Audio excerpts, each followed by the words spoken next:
Ladies and gentlemen, as I said in my last stream, it's time for acceptance. It is time for acceptance. I've said my bits, what I had to say in regards to Mauricio Pochettino. Now it's time to embrace it. Now it's time to see what happens. Only time will tell us what's going to happen. Let's go through all the latest in Chelsea news.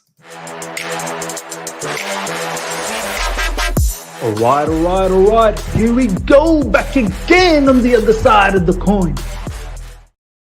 All right, welcome back to the other side of the coin, ladies and gentlemen. Let's go through Chelsea news blitz. A lot of news that's floating around, so it's going to be quite interesting to go through all of them and provide you my opinion. And I would love to hear what you guys have to say as well in the comment section about all of this news that's coming through. Of course, the managerial situation is the hottest topic at the moment, but there's quite a lot of transfer movement, transfer conversations that's taking place, which is going to be quite interesting to see what you guys think about that. First up, new direct contacts in the upcoming week with Mauricio Pochettino. Chelsea and him are discussing the project, potential signings, positions to cover, and more. Look, he's the hottest favorite, Mauricio Pochettino, at the moment for the Chelsea managerial role. I can't see how he doesn't get this job, considering the shortlist includes Vincent Kompany and Ange Postecoglu. Mauricio Pochettino is a clear-cut favorite in that particular regard, and yeah, I'm fine with him now. I've had to accept it. I do have my doubts, not in regards to Pochettino's managerial credentials. It's just I don't know if he's strong and good enough to compete against the best to win stuff. I think he can bring stability. I think he can bring regular top 4, top 6 finish, which is going to be, great news for the owners in terms of a stable revenue stream all the time, making sure we're in Europe all the time. In terms of actually winning stuff, that's my biggest question mark. Does he have that in him? And I hope he does. I truly, truly hope he does. And we'll see. We'll see the direction that our new owners are taking with all this. A lot of people will tell you, there's no way you spend 600 million and you buy players like Enzo Fernandez and Mudryk for 100 million and not be hungry to win trophies, which is true.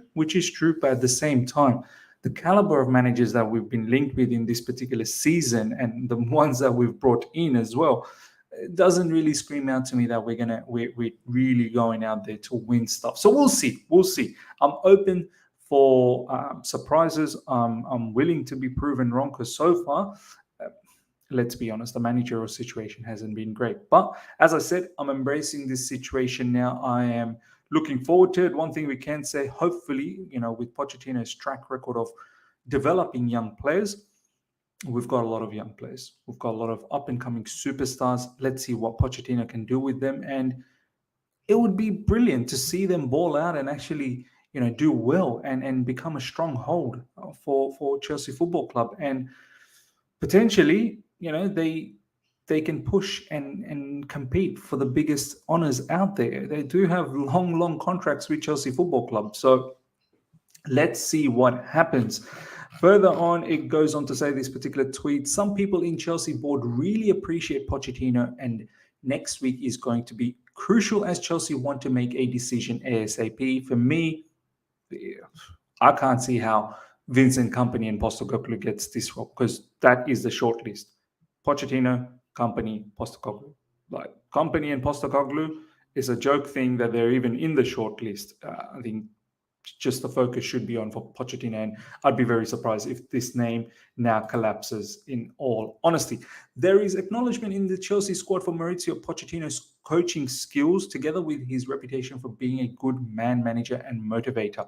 Look, he did a fantastic job with Spurs. That Spurs team that he had for maybe 5 years or so, they were fantastic. They probably warranted winning something under his regime. They didn't invest enough accordingly at the latter half of Pochettino's tenure over there in Spurs, but they also oversaw a stadium redevelopment where money was tied up, so they couldn't really do the damage that they probably wanted to. the level of money that they're spending now, with the likes of, Antonio Conte when he was around and Jose Mourinho. Had Pochettino got that level of backing at that time, maybe who knows? It could have been different. I don't know. So, look, he ticks a lot of boxes for us. We are going to potentially go through a stadium redevelopment as well.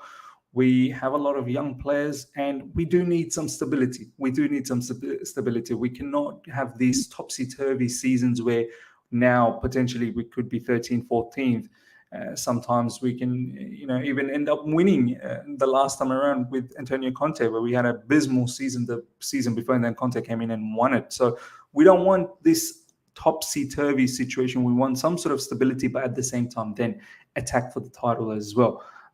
Sometimes the topsy-turvy isn't too bad if you actually end up winning stuff. But these days, that kind of stuff, that kind of miracle probably is going to be very difficult with the likes of Pep Guardiola and Jurgen Klopp and even Mikel Arteta to a certain degree, and now Ten Hag. So it is difficult to get that level of miracle happening any longer.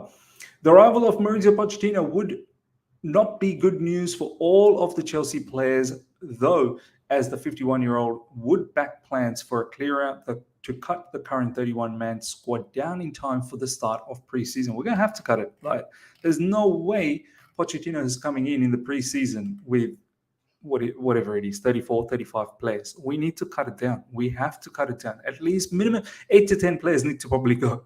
If we have 35, we need to get it down to about 25 players, if I'm being absolutely honest. There's no Europe as well next season. So, to have a big squad probably doesn't make sense. A lot of players need to go. There was a comment from, there was an article that dropped earlier today from The Athletic. I believe it was from The Athletic, or was it from someone else? Might have been from The Athletic, stating that, no, actually it was from Matt Law, which made me laugh, actually, stating that the players are quite excited about Mauricio Pochettino. And I straight away said, first of all, I don't think the players are really thinking about the new manager at the moment. This season has been shambolic, and they should really be focusing on how to pick up something for the remainder of the season. Focus on what Frank Lampard is saying for the time being, and then when the season ends, you can think about all of these new manager and whatnot. And also, I was sort of laughing that a majority of these players probably won't be sticking around. They're going to be leaving. So who are these players that Matt Law's inside source is talking about? Did he run a poll across the squad saying, hey, are you guys excited about Mauricio Pochettino? But look, there will be certain players that probably might be excited because of Mauricio Pochettino's track record, especially in Spurs with young players. So, but as this particular tweet states, there's going to be a lot of players that are going to be out. So let's talk about some of these players that are potentially going to be out. First up, Mauricio Pochettino arrival at Chelsea could be positive in Mason Mount's contract negotiation. This is from Simon Phillips. Look, do you know what? There could be some truth behind this. Mason Mount could look at this situation. I'm pretty sure he's one of those players that is looking at the new manager situation, because he doesn't get any game time at the moment.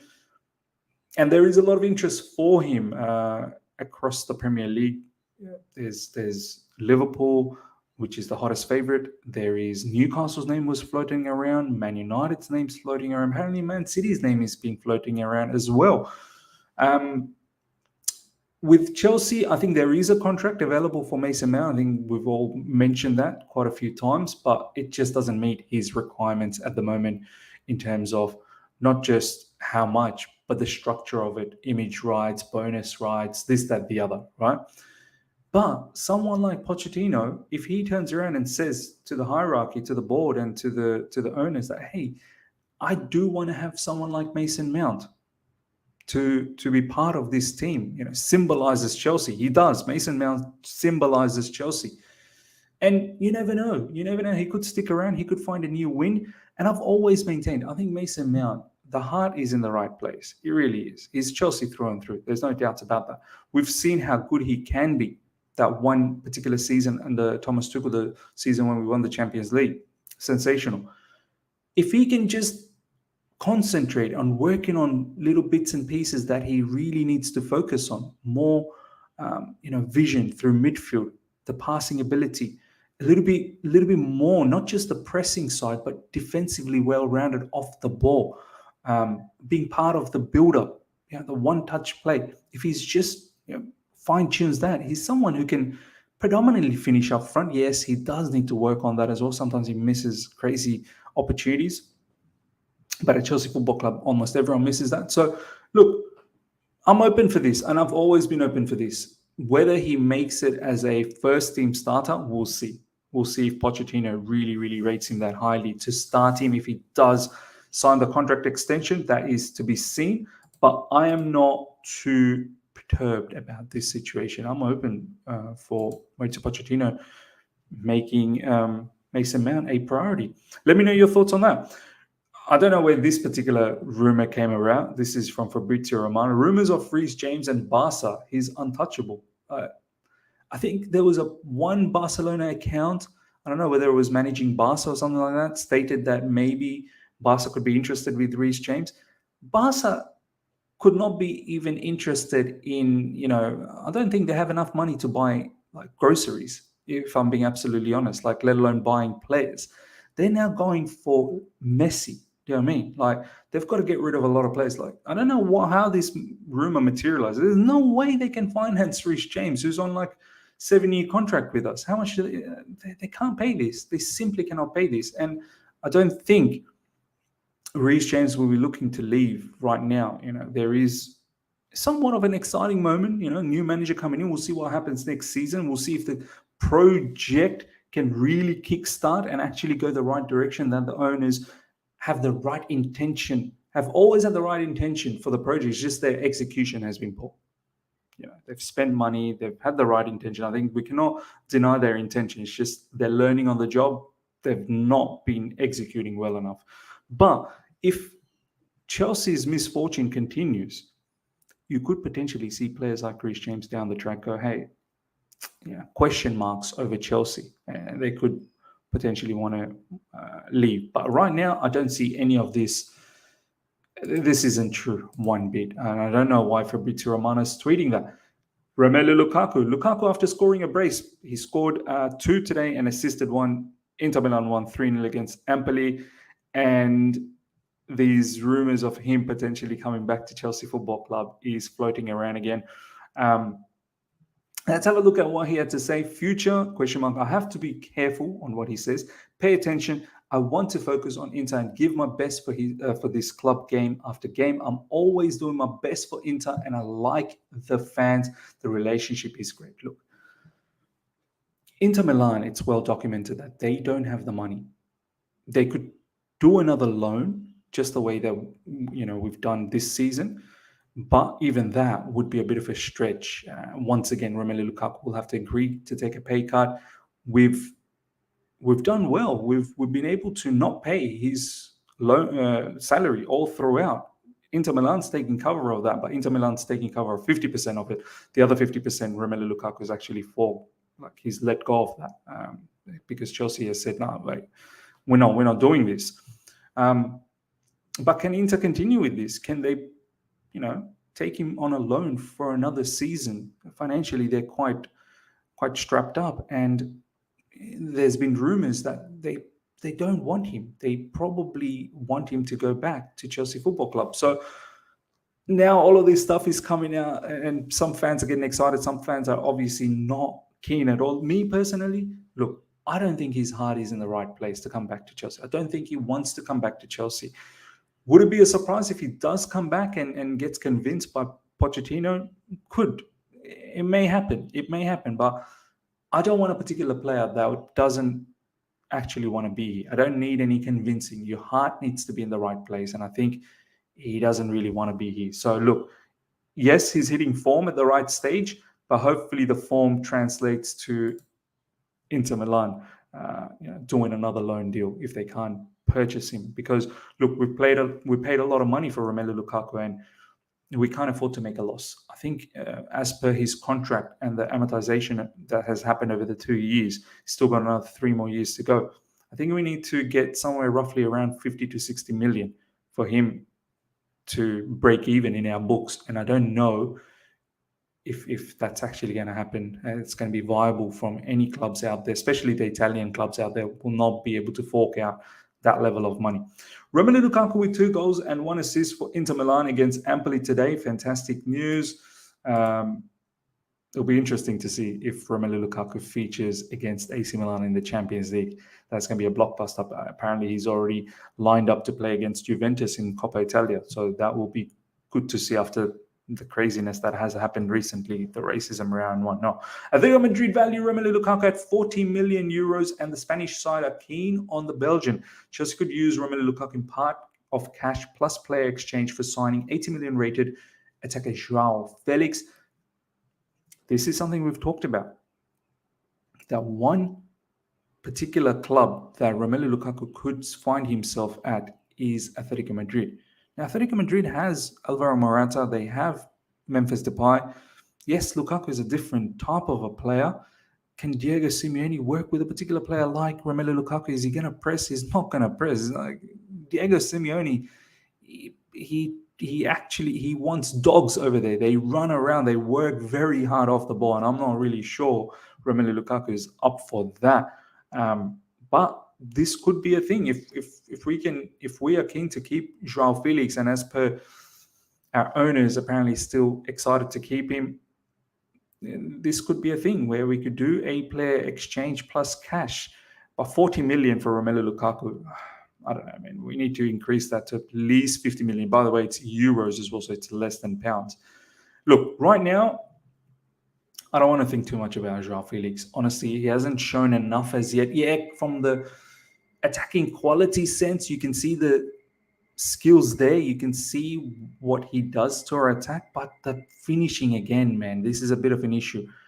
And he's also fallen into the trap like many other Chelsea players where just the finishing is not there. So, look, I'm not bothered. Honestly, I'm not bothered anymore. If we don't keep him on a permanent, no problems. We've got Christopher Nkunku coming in. We'll see what we can do with him. I'm not one bit bothered. If it happens, and if this particular situation happens where Lukaku goes to Atletico Madrid and João Felix stays with us, we have to pay a little bit of cash, I'm okay with that. But at the same time, if it doesn't happen, I could not care less, to be honest. Now, this particular news, Juventus won Coolie Bellion. The idea is a loan move similar to Lukaku's. They've already been in contact with the player. Juve want a Bremer-Coolie Bellion partnership next year. I think get this done. I really do think get this done. Levi Colwill, I hope, will be preferred over Coolie Bellion for Pochettino. And Pochettino, apparently, the news is already out there that he will prefer the likes of Modric and Colwill, more youth, I suppose. And I'm all down for Levi Colwill. Look, as much as I respect Coolie Bellion, I can understand, first season, it's difficult, but he's not adapted, man. He really hasn't adapted. No. It's the first season. Maybe next season he will adapt. It's difficult. But look, this is another particular transfer that just didn't work out from last summer. I was excited. I was happy to get someone like Coolie Bellion.